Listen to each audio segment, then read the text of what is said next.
Hello, everyone, and welcome again to our Wednesday News Hour, where we hear from social entrepreneurs and their teams from around the world on timely topics and solutions to those topics. It looks like people are joining the room. We've got participants coming in. So again, hello and welcome, everybody. We'll probably take a couple of more seconds until everybody's joining so that they hear the intro from the beginning. And yep, good evening, good afternoon, wherever you're based. I think it's probably around morning time or around lunchtime where Enrique is. It's evening where I'm based, and depends, everybody where they're joining from, what time it is. But I bet we have people from all over the world, as we usually do. My name is Corina Murafa, and I co-lead Ashoka's global work on planet and climate. We're really thrilled to have many of you joining today from Ashoka's global community, and also really a big welcome to those joining from Enrique's community. I've noticed, Enrique, that you kind of told the world on social media about the event, so big up for that. Thanks a lot. Today, for the next 30 minutes, we'll be hearing from Enrique Lomnitz about building a resilient infrastructure for a changing climate. Before we get started, just a couple of points on housekeeping. So first, we really love to hear from you as we move along with the conversation. So feel free to drop your questions in the Q&A section at the bottom of your Zoom screen. And we'll get to as many questions as we can in the second part of the conversation. For those of you who want to use captioning, you can do that by selecting the three dots that say more at the bottom corner of the Zoom screen, then select show subtitles. But there's also an interpretation option for our conversation today. So for those of you that want to hear this in Spanish, you just click on interpretation, and we're going to have live interpretation as well. So that's it for now with housekeeping. Let me introduce to you Enrique Lomnitz, our guest for today. He's based in Mexico. He's an Ashoka Fellow and the founder of Isla Urbana. I'm not sure if I pronounced correctly. And Isla Urbana is an organization that works towards installing affordable systems that allow households to harvest rainwater. Collectively, the households that Enrique and his team have equipped around Mexico are collecting about 1 billion liters of water each year. And you may wonder why that matters. Well, it matters because droughts, floods, fires, we're dealing everywhere in the world with different phases of a changing climate. And that's why I hope to talk to Enrique today about how do we build and how do we pay for infrastructure that brings resilience in front of these challenges. Enrique, hi, welcome in. You're dialing in from your yurt, we know that, in Mexico. Just really want to open up by inviting you to share with us the story of how it all started, how this idea came about. Thank you, Corina. It's lovely to be here. I always really enjoy sharing with the Ashoka community and everybody in general. I run an organization called Isla Urbana that I'm a co-founder of. And we're an organization based out of Mexico City. And as you mentioned, we're focused on developing rainwater harvesting systems for both urban, peri-urban, and rural contexts that are, for many reasons, very difficult to equip with water through like conventional forms of infrastructure. Is that we started in 2009, we installed like a first rainwater harvesting system in this woman's house in one of these neighborhoods that are kind of on the hills on the edge of Mexico City, which, like cities, I think all over the world, definitely in Latin America, is that, these kind of self-built, very unplanned urban kind of sprawls that develop around the cities, and especially in the hills, tend to have a lot of problems with infrastructure in general. No? And they're neighborhoods that were literally self-built, like everybody built their own houses. In many cases, they drew the street maps themselves and stuff, and infrastructure, or at least formal infrastructure coming from the city, was usually a few steps behind the urbanization process. No, so people would kind of settle into these kind of self-built informal communities, and only later would like basic services arrive. And the result of the lack of planning, of like the complicated topography, of the poverty, of like several kind of coexisting factors, makes it so that these communities have particularly hard time when it comes to water. So in 2009, one of my first co-founders and I, Renata Fenton, were like really interested in these contexts and in these self-built kind of communities, and looking for kind of, you know, ways that as designers we might be able to kind of improve living conditions, but, you know, always looking towards kind of sustainable urbanism. And it's really interesting to do sustainable urbanism when you can't plan it and then implement it, but you already have like this whole huge, massive, chaotic context. And then within that existing thing, you have to kind of find solutions. And so we put this first rainwater harvesting system in a house there because these neighborhoods particularly have problems with water. You know, getting water uphill is always more complicated. And so, you know, this kind of unplanned infrastructure, very deficient infrastructure in many cases, combined with the fact that they're higher up, means that they tend to have more problems with water than lower lying kind of areas of the city. And we installed a rainwater harvesting system in this woman's house, and it was like a great success. You know, like we really were able to increase the water supply in that house by a lot. You know, like a house that had always had problems with water suddenly had this overflowing, constantly overflowing tank full of water. And after that experience, we decided to found Isla Urbana and try and figure out a way to replicate this experience and turn rainwater harvesting from kind of an individual, pretty marginal practice that has always existed, by the way, but turn it into a proposal that could be implemented at large scale and that could kind of be woven into the fabric of the city. So we started installing rainwater harvesting systems with people in this one little neighborhood.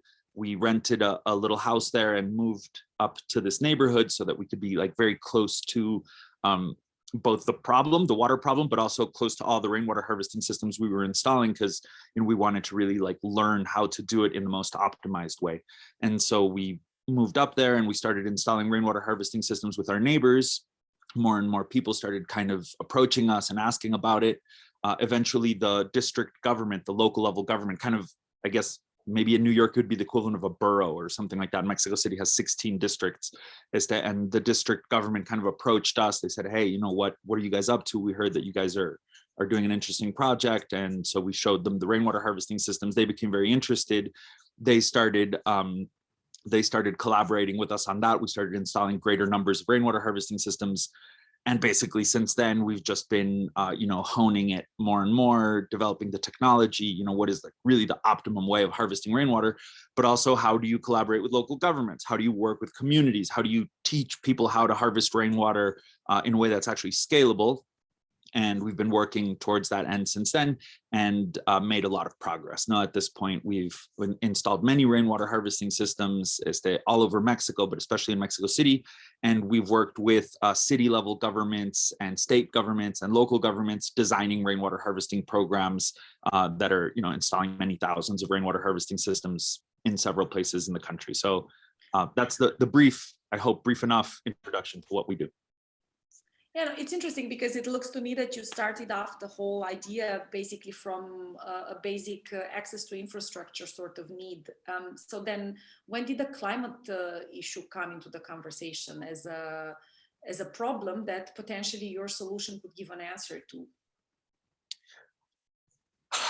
Well, we didn't start off really thinking specifically in terms of climate. We were thinking much more generally in terms of how humans can adapt to a reality where natural resources are under much greater pressure than they were before, and in many cases are actually kind of failing. No, like the definition of an unsustainable system is that at some point it will no longer be able to sustain itself. So it will either collapse or change or evolve or something, but it cannot continue as it is. We started because Mexico City, beyond climate, is going through like a really, really problematic situation in terms of water. And Mexico City is actually a city that is actually literally vulnerable to running out of water entirely, which is, you know, like kind of a very apocalyptic thought. And both I and Renata are from Mexico City, so we were interested in finding solutions for our own place. And we saw the kind of water crisis as a little bit like the culmination of like the social environmental kind of crisis, some would say catastrophe, that is Mexico City. And we were just very convinced that the city was going to have a harder and harder time in terms of water, and that it would be, as is always the case, the poorest people and the people that are already in marginalized situations who would kind of bear the brunt of it, or at least would face the problem first.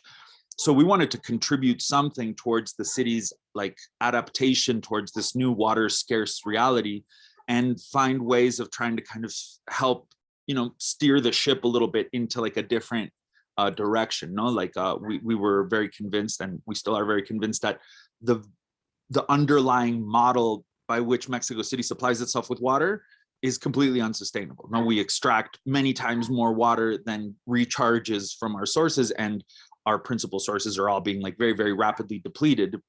And meanwhile, there's like 22 million people in the city. So we have a greater number of people than ever before demanding water from resources that are way smaller and way more pressured and precarious than they were like 50 years ago or 100 years ago. And we were just sure that this was going to get worse and worse until like more of a paradigm shift occurred in how the city manages water. But it's really hard to change a system and an infrastructure model that has like 400 years of inertia behind it, and that we all depend on. You know, you can't shut it off while you fix and change it, because, you know, it's water, you need it every day, everywhere. So it's a very, very complicated problem to change how a city like Mexico City, you know, uses and manages water. And we were looking for kind of cracks that we might be able to kind of slip in to start kind of opening a new conversation, and kind of at least getting to some kind of a proof of concept that alternate forms of infrastructure, and specifically decentralized, kind of democratized infrastructure, were actually viable. Because at that point, it wasn't so clear that it was, I think, at least not within Mexico City politics, no? And so a lot of the work has been like proof of concept that you can actually start introducing decentralized or different forms of infrastructure within a system that already exists, and in that way start kind of changing things. Picking Can I up go back to climate? No, go ahead. No, like picking up on what you've said, I want to take you to this whole model and the proof of concept conversation, and whether decentralization is actually the way forward for utilities and infrastructure provision around the world, but really just a more technical geek question, you know, related to climate. So what happens with your system in case there's drought in Mexico City? Arguably, with climate change, Mexico City, as in elsewhere, where water is being harvested, where rainwater is being harvested, there will be fewer rainfalls. So you know what's going to happen to the alternative system that you're proposing in case climate change gets even worse? Well, all of the water that we use in Mexico City is rainwater. No, it's just normally captured in kind of reservoirs and things like that, but it's all rainwater. So as we face kind of droughts and increasingly erratic rain patterns, like we're going to be under pressure in general. No?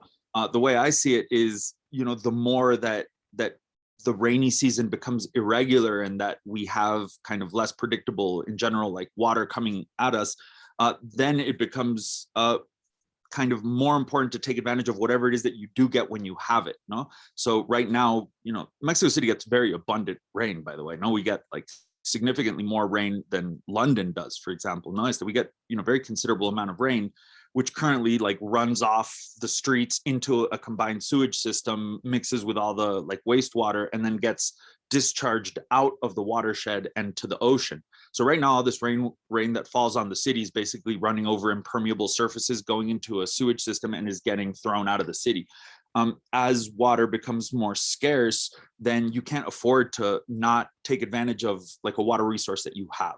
So rainwater harvesting systems under drought conditions, you know, will harvest less rain, but they'll also be harvesting rain in a context where whatever it is that you do have, you really want to be able to take advantage of, and you can't afford to just like throw into the sewage, literally. You know?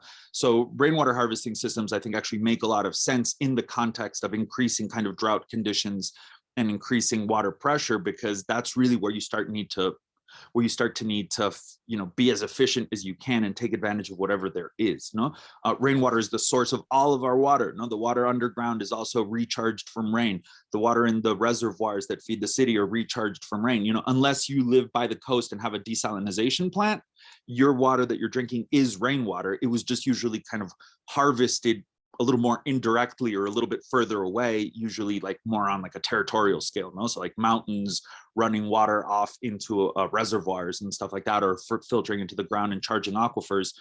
Rainwater harvesting on a household level is just kind of the same thing, but you're taking advantage of that, you know, relatively speaking, small amount of water, but that's being delivered directly to the house, no? So it has a lot of advantages in terms of, you know, you're just taking advantage of a natural resource that is being naturally delivered to the houses and to the places where you need it. And this is interesting because, you know, water precariousness is like a super heterogeneous phenomenon, no? Like you go to Mexico City and there's neighborhoods where it looks like there's no water crisis whatsoever, no? You open the tap, there's tons of water, it's reasonably good quality, it's cheap, it's abundant, it never runs out. And then you go to other parts of the cities, sometimes just a few kilometers away, and people are like, you know, buying water trucks, opening the tap and having nothing come out, or having like brown water come out of the tap and stuff like that. So you have a very, very like differentiated impact of the water crisis in different areas.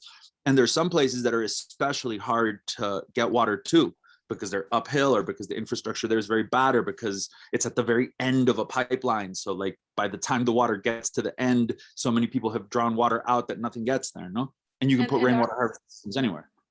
And arguably, this inequality is the result of a model of service provision which is obsolete, you know, the centralized model. And would you say that this alternative decentralized way of service provision is the way forward? And then what are some advantages that you can, or, you know, disadvantages that you can think of?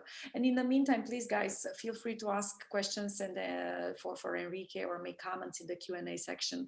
We're going to get to them as soon as we finish this first round of questions that I'm asking. Please feel free to jump in as well in the Q&A section.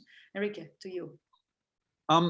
You know, I'm generally reluctant to make like very blanket statements, like decentralized infrastructure is better than centralized infrastructure in all contexts. Like I don't like to posit like that kind of a statement, because I really do think that, you know, kind of one of the first things that are basic to understand in sustainable development or design for sustainability is that everything is context specific. You know, like what you need in Nairobi isn't the same thing as what you need in New York, isn't the same thing as what you need like up in the mountains in Guerrero, Mexico, or something like that. So every case is kind of particular. And I think that there are places where centralized water systems make a lot of sense. No, like New York is a good example. I think New York's very centralized water system works very well. But there's contexts where it doesn't. And not just on a city scale, but within a city, there are places where a centralized system doesn't work. No, so if you have a place like Mexico City, which has, you know, a lot of marginalization, you know, if you're at the margins of a centralized system, it's likely that you're not getting very good access. And any system has limitations. No, rainwater harvesting systems have limitations. Centralized systems that are based on, you know, a well that pumps water out of the ground and then distributes it in a grid also have limitations. And those limitations sometimes actually kind of are complementary, and I'm interested in that. And also a centralized system, a centralized water distribution system like Mexico City's, for example, has a really hard time getting to the uphill communities, for example, no, like up in the mountains, south of Mexico City, you have all these informal neighborhoods, it's high up, you know, you need a lot of water pressure to get water up there. The system doesn't have a lot of pressure anyway. Is that you need water trucks, you have like all of these kind of, in some cases, you know, like little dirt roads and like all these kind of complicated kind of contexts that make the conventional centralized water infrastructure system like really not get there very well, despite a lot of effort. Like there's actually technical, very real like things that make it difficult, no? So sometimes in these places, decentralized infrastructure is simply just like a way of filling in the gaps that are left when a centralized system like encounters its own limitations. But that doesn't mean that the whole centralized system has to be thrown out the window, no? It's that in the case of water and in the case of a place like Mexico City, I think that the combination of like a centralized and a decentralized system makes a lot of sense, because, you know, resilience has everything to do also with like diversity of where your resources come from, no? Like a founding principle of permaculture, for example, which I think is a really interesting design philosophy, is if there's something that you can't live without, you shouldn't rely on one single piece of the system to provide that service. No, so you can't live without water. So ideally, you don't depend on one single source of water, because if that system fails for any reason, you're going to be really screwed. No, so diversifying the supply of water, I think, is just like a way of building resilience in general. So if you have a centralized system like Mexico City's, you can have that system operating, but if kind of layered on top of that, you have a decentralized system, like individual rainwater harvesting systems everywhere. That means that if the centralized system fails at a certain point, which it does all the time, no, there's like in Mexico City all the time, like, this neighborhood hasn't had water in 4 weeks because a pipe broke or because there was a drought and the reservoir is dry. No, all these things happen. If you have rainwater harvesting systems kind of layered on top of the system, then you at least have a greater probability that when one system fails, the other system, which is completely independent of it, will be able to kind of bail you out of the situation. So I think decentralized systems aren't always either or versus centralized systems. Sometimes it's ideal to just layer them together, which is personally my vision for places like Mexico City and rainwater harvesting. I don't think rainwater harvesting should ever be thought of in terms of like replacing like the grid, not replacing the conventional system. It's something that you layer on top of it, you reduce pressure on it, because ideally in an ideal world during the rainy season, you can be harvesting so much water in all of the houses that the need to extract water out of the ground is reduced during at least the rainy season. If you combine that with increasing infiltration and the recharge of the aquifer, then maybe in the dry season, that's when you pump water out of the ground and distribute it, but you get closer to like balance in terms of extraction. Right now we pull, I think, 3 liters of water out of the ground for every liter that filters its way back in. So if you start harvesting rainwater in the houses and at the same time increase infiltration into the ground, you might be able to get a little bit closer to that 1-to-1 ratio, which is what you would need. That's one thing. There's a million things. No, makes a lot of sense, obviously, from a resilience perspective. And I can only think of other parts of the world which are facing different challenges because of, rising populations or increasingly worse natural phenomena that are affecting those places, like droughts and floods and all of those things. So obviously, upgrading our infrastructure, whether we do it with centralized solutions or not, it's the way forward. But at the end of the day, somebody has to pay for it. Yeah. So then I'm like, who pays the bill? Who at the end of the day? And curious to understand your model, but also how do you think in general this kind of infrastructure costs should be covered in our world? I mean, that's a big question and it's really complicated. No, the advantage of specifically rainwater harvesting systems is that individually they're pretty small. They're not terribly expensive. No, like the rainwater harvesting systems that we install in Mexico City, usually, for example, there's systems that'll provide about maybe 50% of the family's water needs over the year. No, so they'll provide maybe 5 or 6 months, sometimes 7 months of complete water autonomy. And those are systems that cost, once already installed, with labor and with all the kind of all in, keys in hand, ready to go, they're about $900 systems. So they're not terribly expensive, but they're also not terribly cheap for low-income people. And this is like a real problem, especially because the people that don't have water tend to also be poor. Now there's like a huge amount of overlap between economic marginalization and marginalization from like access to basic services. No, so oftentimes the people that have the least water are also the people that have the least amount of money with which to kind of pay for the construction of their own alternate infrastructure. And this is like a real problem. But at the same time, the systems are not like crazy expensive. And so I think that ideally you would start having kind of like mixed resources flowing into these kinds of sectors. No, so a lot of the work that we've done up until now is based on collaborating directly with local governments. And it makes a lot of sense because water is highly subsidized. No, in Mexico, and I think in many places, there's tons of government money in water. When whatever you pay for water, whether it's from a water truck or whether it's like your bill from the grid, you're paying for only like a certain fraction of like the true cost of that water, and the government's paying for the rest. And in many cases, especially these communities that are really hard to supply, those are really expensive to supply by the government. Not like where they're sending water trucks, it's like the most expensive water in the world. It's insanely expensive to fill a truck with water and then like drive it uphill, up a mountain to a neighborhood to like leave a little batch of water for a bunch of families. So it's actually very good return on investment for governments to pay for rainwater harvesting systems in areas that they're supplying by water truck and stuff like that. No, so a lot of our model has been based on doing that and getting either full subsidy or partial subsidy from local governments, sometimes even private institutions that help cover the cost of installing rainwater harvesting systems in these very complicated places. Now, I don't think that the ideal solution is for the government to pay for 100% of this, because that'll limit like the actual scale at which it can be implemented in relation to its potential.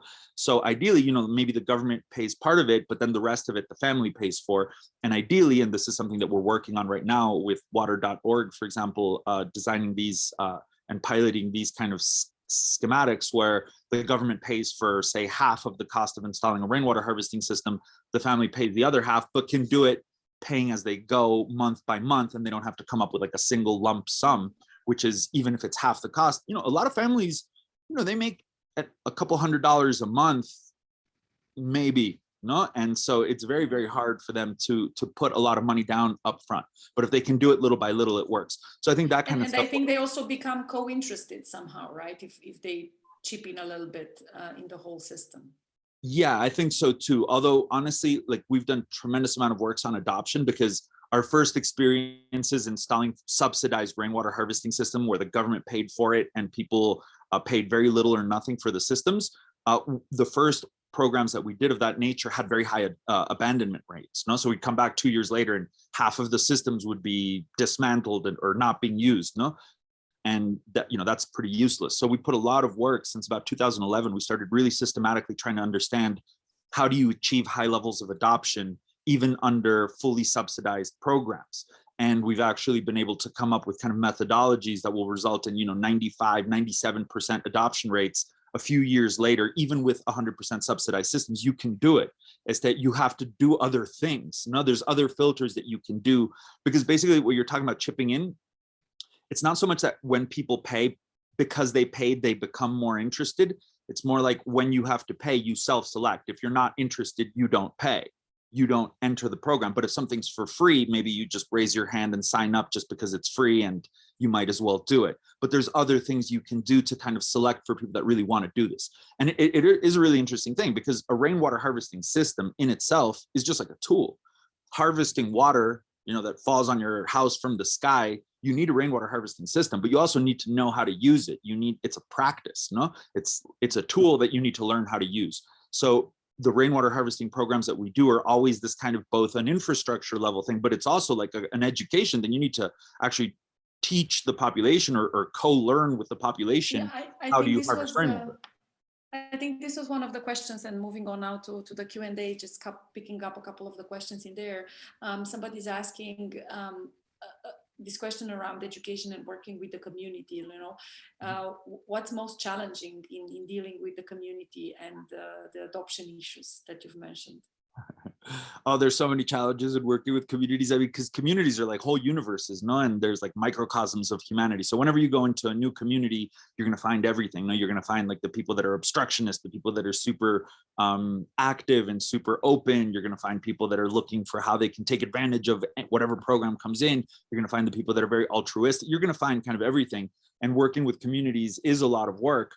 I think the toughest part about working with communities, because a lot of work with communities, successful work with communities in my experience, like actually boils down to some things that are in themselves like not that complicated, like empathy building and like actually being able to like build trust and these things, which are kind of the base that you need in order to successfully work with a community. No, there needs to be trust, there needs to be the capacity to communicate and understand each other, there needs to be some empathy so that you guys can feel like you're on the same team solving a problem. And these are things that to a certain level you can, I mean, not everybody I think has like that kind of inclination, but like you can kind of intuit your way to working with communities pretty well if you're like empathic and you're like really trying to build these relationships. But if you want to scale that and you want to work with hundreds of communities simultaneously, that's a real challenge, because these processes of trust building, of empathy building, these take time and they take face-to-face interaction. You know, you can't just kind of roll through and do it. And if you need to work with one community, that's maybe not a problem. But if you're going to work with hundreds of communities, that is a real challenge. So how do you scale community work has been like an ongoing interest of ours.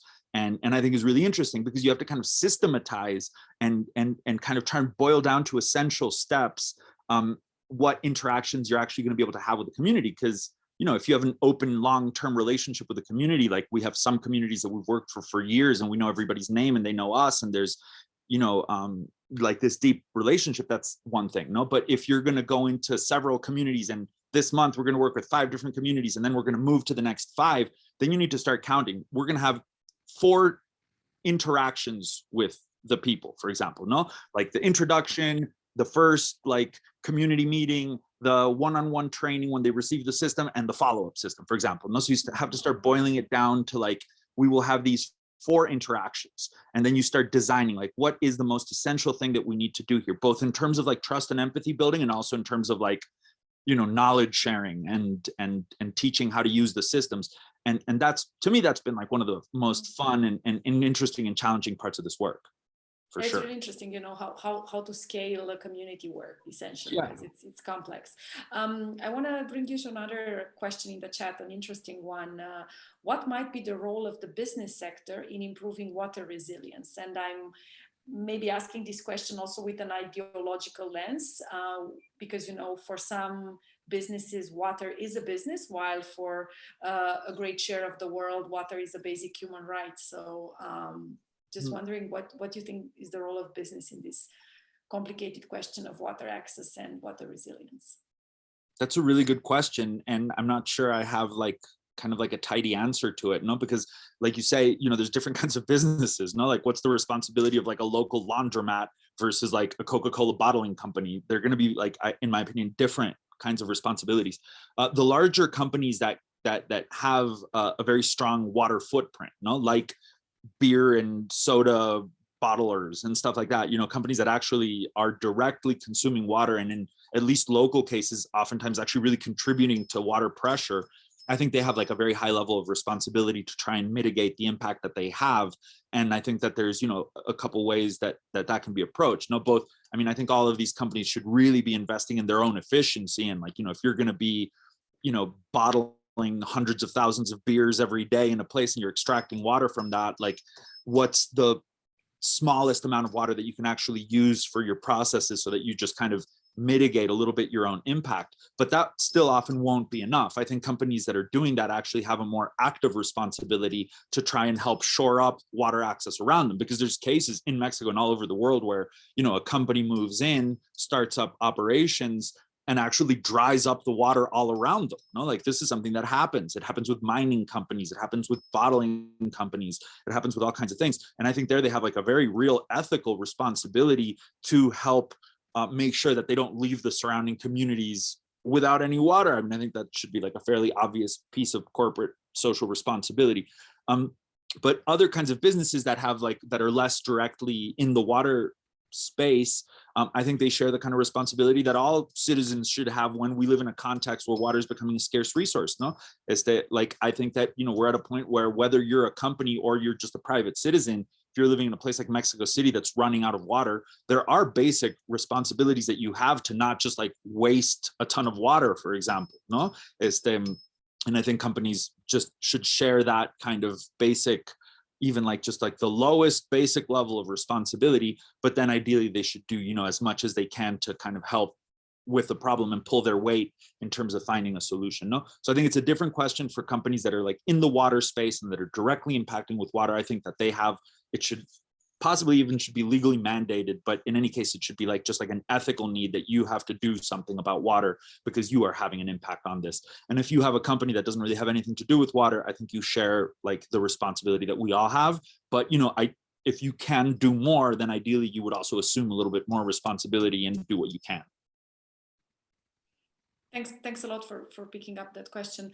I'm going to take just one last question from the chat. Unfortunately, we cannot take all of them, which is this example from Colorado, an interesting one whereby a homeowner that has a rainwater harvesting system installed on their rooftop can only harvest up to a certain amount of rainwater, and everything that exceeds that limit they need to basically get a well permit for it. So it's an interesting question of ownership of resources, actually. The person who's asking this question is wondering whether in Mexico there's also this plan to kind of curtail homeowners' use of such rainwater on property, or whether you think that's an idea. That's a great question. The short answer is no. Mexico has nothing like the Colorado system of water rights. The Colorado, for people who don't know, Colorado became kind of very famous in this space because it was actually kind of illegal to harvest rainwater there. And then it became more permissive, but it's still a very limited thing. And that has to do with the fact that their water rights laws are based on the idea that upstream people can't stop the flow of water going downstream. And that has to do with the fact that in Colorado, it rains in the mountains and agriculture is done in the more arid valley. And it depends on the water that falls in the mountains flowing and actually reaching the bottom. And so they have like a legal system that doesn't allow you to retain or stop water on its way down the mountain. And it makes sense, although it's not really so much like somebody harvesting rainwater in their house that's going to make any difference. It's more like, you know, if you put up like a big private dam and make your own private reservoir or something like that, and you're talking about, you know, many millions of liters of water or something. I think it's geared more in that direction. No, it's that the water that you harvest on a house is very unlikely to have a negative impact on water balance around you, because you need to get water to that house anyway. So a lot of people say, hey, if you're harvesting rainwater, shouldn't that water be allowed to like filter into the ground and recharge the aquifer? Aren't you impeding aquifer recharge by harvesting water on a house? And I mean, it's a very intuitive question. It makes sense. But the answer is actually no, because you're going to have to extract that water and deliver it to the house, because the house has a water demand. So if you let the water fall on the ground, filter down, go into the ground, and then you have to pump it up and deliver it to the house, you're actually going to have a lot less efficiency. You're going to use a lot more energy, and you're going to have a much higher percentage of that water lost to evaporation, leaks, etc., than if you just harvest it directly in the house and don't need to bring that water from somewhere else in the first place. So actually, rainwater harvesting in houses tends to have a net positive effect on recharge of water, like around it, because the house needs that water anyway, and it's going to come from somewhere, which is also going to be that rainwater. It's just going to make a much longer loop before it gets there. No, so I think that's a really interesting point. And in that sense, I don't think it makes any sense to not let houses harvest their own rainwater for their own use. Again, as opposed to like building a reservoir and making a giant lake, which is, I think, a little bit of a different thing. In the case of Mexico, we're nowhere near having that kind of legislation. And in fact, Mexico City's constitution, because I don't know if this is the case everywhere, but Mexico City has its own constitution. And recently it was kind of revamped, and it was actually enshrined there that rainwater harvesting is a right. So we're actually nowhere near going in the direction of rainwater harvesting not being allowed. And I think in the case of Mexico City, it makes perfect sense, because the rainwater, you're not even avoiding rainwater going into the ground and recharging, because that water is just running into the sewage system and leaving the watershed anyway. No, so no. And the way Mexican culture works and stuff like that, I find it very difficult to imagine how society would get to a point where you wouldn't be allowed to harvest rainwater in your house, because Mexico is a very like individual freedom culture, and the idea that water that's falling on my house I'm not allowed to like catch and use is like kind of like a very alien idea to most people, I think, in Mexico. Yeah. Thank you so much, Enrique. It's fascinating. It's super educational for me, and I think probably also for people that have tuned in. And we could go on and on forever talking about, you know, how to maximize the use of scarce resources and how to share the usage of scarce resources. It's a fascinating topic for me, but you know, we would need to keep it for another time, because we're already past the hours significantly. So I'm going to wrap this up. Everybody who's attended, just look out for a follow-up email from us with a link to today's recording and highlights for you to rewatch or to share. And we hope you'll join next time, because we are Welcome Change is a weekly series about the future that we want to live in and the role that we can all play. We have conversations coming up on memory loss and the journey of carers in a situation where more and more people are dealing with dementia issues and aging and longevity questions. And you can sign up at the link in the chat for watching our other news hours. And have good days, everyone. Thank you, Enrique, for taking the time. Thank you, everybody, for showing up, and see you soon. Thank you so much. And I'm just now looking at the Q&A questions. There's a lot of really interesting good ones, questions yeah. that are really good. Is that I'd be happy to answer them, but I don't know under what format that could be. So. Yeah, I mean, I think that people can definitely reach out to you. I've noticed that Isla Urbana is very active on social media and on the internet, and this way, you know, we also encourage people to check out what you're doing more often and get in touch via, you know, like your website and stuff like that. Yeah, that's great. And I don't personally use social media. I use only LinkedIn is the only one I have, and you can find me there and ask me these questions there. I'd be happy to go into them. If you go into the social media of Isla Urbana, at Isla Urbana, and you have like a question specifically for me, just please write, this question is for Enrique, and my team will make sure that I get it, because I'm not in charge of the social media. Thank you for being so kind. So yeah, everyone follow Enrique on LinkedIn. All right, thank you everybody. Have a great evening. Thank you guys. Bye.